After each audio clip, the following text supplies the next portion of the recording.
예, 소장님 안녕하세요. 안녕하세요. 지난 회에서 저희가 그 용적률 관련된 이야기를 굉장히 많이 했는데요. 역시나 대선 후보들이 용적률과 관련된 정책을 또 발표를 하셨더라고요. 근데 보고 좀 생각보다 더 세게 나와서 깜짝 놀랐는데 어떠셨나요? 보셨어요? 예, 뭐 안 그래도 녹화하고 며칠 안 돼서 네네. 뭐 이재명 후보도 뭐 용적률 500%로 지을 수 있는 4종 주거지역 지금 네. 3종까지밖에 없는데 네네. 그걸 뭐 그런 거 신설하겠다고 하시고 네. 뭐 윤석열 후보도 뭐 신도시나 서울이나 다 이렇게 용적률을 대폭 완화해서 네. 재건축 재개발 활성화하겠다 네네. 그러셔서 아이고야 하는 생각이 이거 어떡하나 하는 그냥 걱정부터 막 지금 네. 들고 있습니다. 이 두 후보들이 모두 다 이제 용적률을 굉장히 대폭 이게 네. 완화하겠다 이런 얘기신 것 같은데 저번에도 얘기는 하셨지만 이게 어떤 문제가 좀 있을까요? 문제가 이게 얘기하려면 한 30분을 계속 떠들 수도 있겠는데요. 네네네. 지나치게 이제 이거를 쉽게 생각하고 그냥 늘리면 되겠지. 약간 비유를 하자면 밥을 네. 한 명이서 하면은 40분 만에 네. 하는데 네. 10명이서 한다고 밥이 4분 만에 되는 게 아니잖아요. 그러면 이제 10명 모두가 설익은밥을 예, 예. 그렇죠. 네네. 400% 늘리면 2배가 살겠지. 그리고 이거 늘려주면 활성화 되겠지. 저게 아주 단견들이에요. 그 3, 40년 뒤에는 파국이 올 텐데요. 마치 재건축 재개발 조합장님들처럼. 근데 대선 후보가 그러시면 안 되는 거죠. 네, 어떻게 보면 오버액션을 지금 하고 있는 것 아닌가 이런 생각이 들기도 하는데 그러면 일단은 재개발 재건축 관련해서 좀 여쭙고 싶어요. 네. 대체 왜 이렇게 사람들이 재개발 재건축에 목을 매나요? 집이 일단 낡았으니까 이거 고치고 싶죠. 뭐 그쵸. 예, 예. 그리고 이거를 이제 보니까 우리 삼촌 이모들이 네. 그 옛날에는 자기 돈을 별로 안 들이고 새 집을 받는단 말이에요. 네네네네. 큰 집 주고. 나도 그러고 싶죠. 그죠. 이제 예, 돈이 예. 그럼 갑자기 뭐 5억짜리가 10억짜리가 된다는데 맞아. 뭐 그런 욕망 자체가 나쁜 건 아니지만 그리고 또 우리가 학습 효과로 지켜봐왔던 네네. 것도 있고. 근데 생각해 보시면 내 집이 낡아서 이걸 고치려면은 네. 내 돈 들여서 내가 고쳐야 되는 거잖아요. 상식적으로 그렇죠. 예. 물론 이제 그 이 사무실이 낡았는데 네네. 이거를 높이 올려서 네. 이 위층에 들어오는 사람들이 더 많아져서 그 사람들이 내는 돈으로 이 사무실도 공짜로 고칠 수는 있겠죠. 그쵸. 그게 재건축 재개발이 여태까지 그런 식으로 작동해 왔던 거거든요. 아, 그러려면 용적률을 늘려야 되는 거죠. 그래서 용적률이 500%까지 나오는 거군요. 돈 더 많이 벌게 하려고. 예, 예. 그게 기존에 뭐 5층짜리 건물일 때는 뭐 용적률이 뭐 100%, 200%일 때는 이제 그냥 지금 법규 안에서도 용적률 늘려서 그게 가능했어요. 네네. 뭐 1세대 아파트 단지들이 그런 네네. 식이었죠. 그게 지금 재건축 재개발 이미 돼서 성공적으로 된 애들이고 네. 그 다음에 한 10년, 20년 사이에 지어진 애들은 이미 지어질 때부터 10층 이상으로 이렇게 지어진 애들은 지금 법적 용적률 한계 안에서는 사업성이 안 나오는 거예요. 그래서 이걸 이제 더 완화해달라. 근데 우리 도시는 뭐 지하철이나 버스나 네. 도로 폭이나 네. 상하수도 뭐 시설들은 이 법적인 용적률에 맞춰서 지어져 있거든요. 이걸 완화하면. 예, 엄청난 교통체증이 일단 네, 올 그렇죠. 수가 있을 뭐 거고요. 뭐 상하수도 펌프 압력도 더 세게 만들고 하려면 누군가 돈을 내야 되죠. 일부는 뭐 부담을 시키기도 해요. 뭐 학교 용지를 내라던가 교통 유발 분담금을 내라던가 뭐 각종 개발 사업을 하면 그런 걸 분담금을 내라고 하는데 이제 그거보다 얻는 이익이 훨씬 더 크니까 그리고 더 크게끔 용적률을 더 팍팍 풀어달라는 거죠. 이게 현실적으로는 가능한 거예요? 그냥 뭐 물리적으로 지을 수는 있는데 네. 뭐 경제적으로나 뭐 인구학적으로나 아니면 네. 생태적으로 볼 때나 이게 다 파국이라고 봅니다. 파국. 파국까지. 왜? 그래서 제가 3, 40년 뒤에 어떻게 하려고 그러냐 그러면 지금 당장 선거가 내일 모레인데 왜 3, 40년 뒤 걱정을 하고 있나. 그러니까 제가 또 선거 중요하거든요. 예. 그러니까 뭐 500% 상당히 빽빽해요.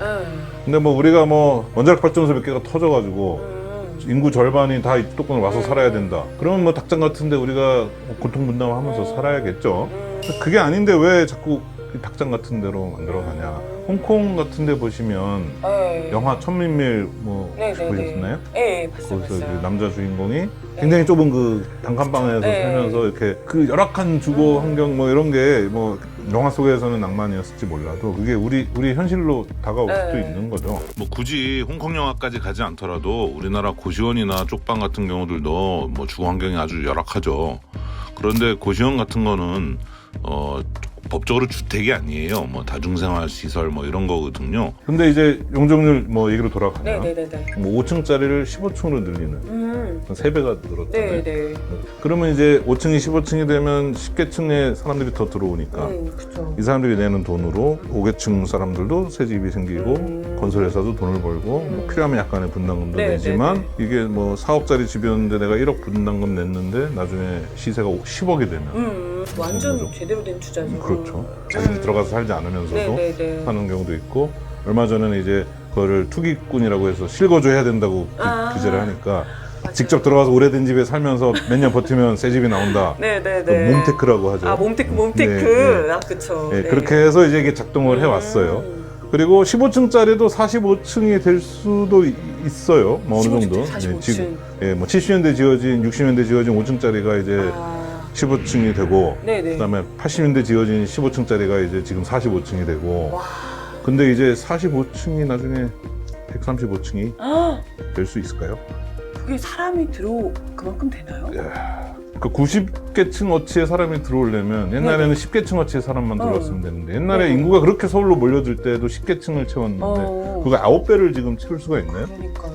근데 또 그런 생각을 할 수 있잖아요. 우리가 뭐 물론 인구수는 좀 줄어든다고 하지만 그래도 1인 가구들이 워낙 많아지니까 그 가구 수가 늘어났다는 가구 수는 얘기도 늘어나고 있죠. 하잖아요. 계속 늘어나고 있는데 1인 가구가 늘어나는 것도 한계가 있겠죠. 지금 한 40% 정도인데 이게 제 생각에는 한 50%쯤 되고 나면 더 이상 안 늘 것 같아요.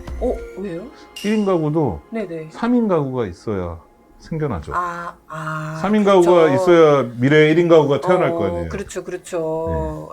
그러니까 이게 무한정 늘어날 수는 없는 거죠. 뭐 물론 뭐 입양을 할 수도 있고 뭐 다양한 방식으로 우리 후손들이 태어날 수 있지만 대개는 2인 가구, 3인 가구가 있어야 1인 가구도 탄생을 하는데 만약에 없어지면 1인 가구도 더 이상 안 생기겠죠.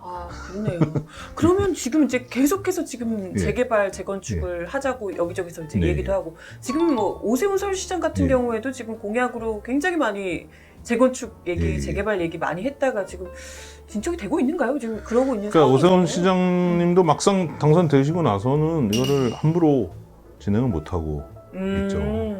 그렇구나. 그래서 이번에 신속통합계획이라고 신통계획이라는 걸 내서 좀 빨리 하겠다 뭐 이런 얘기를 하는데 그 신통계획 대표적인 사례지라고 하는 신림 1구역 재정비 촉진 사업을 보시면요 용적률이 259%거든요. 그러니까 뭐 300%, 400% 이렇게 못 가는 거죠. 원래 계획도 252%였거든요. 간신히 7% 늘린 거예요.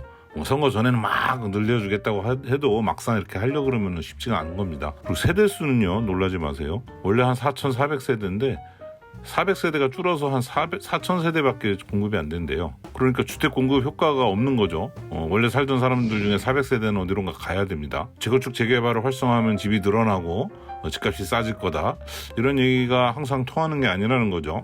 재건축 재개발을 하려면 건물을 철거해야 되는데 그러면 아파트 단지 하나에 4,000세대가 살면 그 사람들이 나와서 전월세를 구하러 다녀요. 안 그래도 전월세는 아니라 그러는데 옆에 좀 새로운 아파트 단지가 지어지면 이쪽에 좀 이제 재건축 재개발하고 이렇게 순환적으로 번갈아 가면서 해야 되는데 한 방에 확 하고 싶다고 할 수 있는 게 아니거든요. 그러네요. 그러니까 그것이 있어야 되는 선거 때는 말로 다 여러분 사는 집을 다 이제 멋진 새 집으로 바꿔드릴게요 떠들고 다니는데 근데 막상 당선되면은 이거를 다 한꺼번에 했다가는 난리가 나는 거죠. 당장도.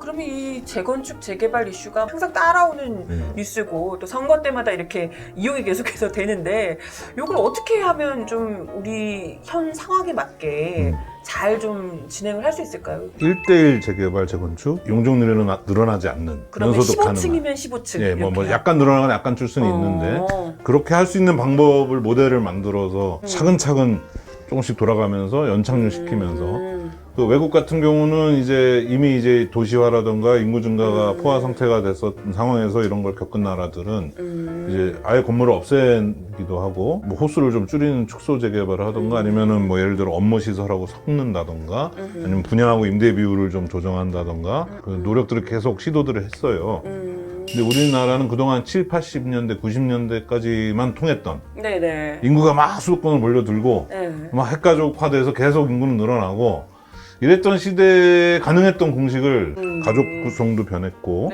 일자리도 변했고 주택 공급 전략도 달라져야 되는데 계속 우리는 8, 90년대까지 통했던 거를 또 해먹으려고 하고 그게 운 좋은 일부 단지는 성공할 수도 있겠죠. 뭐 역세권에 있고 뭐 딴 데는 수요가 없어도 여기는 그래도 사람들이 살려고 하는 동네. 그런 데는 내가 먼저 빨리 지어야 이 완판이 되니까 강남 뭐 그러니까 이런 데는 지금 재건축 재개발을 빨리 하고 싶어서 이제 애가 타는데 자꾸 뭐 못하게 하면은 이제 화가 나겠죠. 예. 네. 물론 집이 너무 낡아서 고쳐야 되는 건 고쳐야죠. 네, 그쵸. 지금 법정 응종률 한도 안에서 능력껏 잘 자기 돈 내야 되는 거 내고 고쳐야죠. 네. 옛날에 그 재개발 재건축하면 정말 앉아서 막 돈 이만큼 벌고 이랬던 그 공식을 그대로 지금까지 사고로 가지고 있기 때문에 옳은 방향으로 올라가지 못하는 것 아닌가 이런 생각이 드네요. 말씀 듣고 보니까. 근데 이제 뭐 말은 쉽지만 이 미래지향적으로 이거를 재건축 재개발을 하려면 네. 용적률 안 늘리고 하려면 결국은 어디선가 그동안 들어오던 돈이 사라지고 그니까요. 이제 생 돈을 들여야 되는데 이게 쉽지 않죠. 그러니까 그래야 된다고 용기 있게 말할 수 있는 정치인들도 우리는 얘기할 수 있는데 네, 우리는 예. 저도 뭐 만약에 제가 내일 뭐 어디 강남에 출마하는데 네. 여러분 돈으로 재건축 재개발 하셔야 됩니다. 어우 이런 말 못하죠. 아니 근데 상식적으로는 정말 자기 집을 자기가 이제 고치는 건데 돈을 본인 돈 들어가는 게 예. 당연한 건데 이게 참 아이러니하게도 예. 정치인들이 얘기하지 못한다는 게 진짜 웃기네요. 뭐 그런 합숙 효과가 있었어가지고 한 네. 너무 다들 오래 그러려니 하시는 것 같은데 네네. 그건 한 지난 30년간 운 좋았던 세대들만의 어떤 네. 특권이었다. 네. 저는 그 혜택은 별로 못 받았는데 아무튼 혹시나 저는 혜택을 보고 말을 그렇게 하는 거 아니냐고 네. 하시는 분이 계실까봐. 근데 뭐 약이 오르지만 이거는 네. 뭐 그러네요. 지속 가능하지 않다. 또 우리 미래를 위해서 미래의 세대들을 위해서 이건 좀 이제는 뭐 정치인들이 이걸 이제 더 이상은 좀 이용하지 않고 근데 했으면 좋겠다. 아마 뭐 다 하겠다고 하실 거예요. 지방선거 출마하신 분들도 네네. 10명 중에 9명은 그렇겠죠. 이 지역에 네. 종상향해서 용적률 네. 완화해서 멋진 도시를 만들겠다 네. 하실 거예요. 네. 어떻게 하면 좋을지 모르겠습니다만 뭐 이렇게라도 좀 더 떠들고 네. 네. 그럼요. 이제 시민들이 서서히 이 사고 방식이 조금씩 네. 변화하는 수밖에 없을 것 같아요. 우리 얘기를 더 많이 하면서. 그래서 제가 1편에서 뭐 돈 안 되는 부동산 전문가라고 저를 소개했는데 역시 돈 안 되는 얘기만 하고 있습니다. 출마는 절대 못 하실 것 같은. 하지만 정말 네. 우리가 다 같이 살아남기 위해서 어떻게 해야 되는지를 좀 네네. 얘기를 나눠보고 싶었습니다. 네, 그 알겠습니다. 용적률을 올리는 방식이 왜 안 좋은지에 대해서 네. 다음 편에 네, 좀 더 네. 자세히 설명드리도록 하겠습니다. 네, 감사합니다. 예.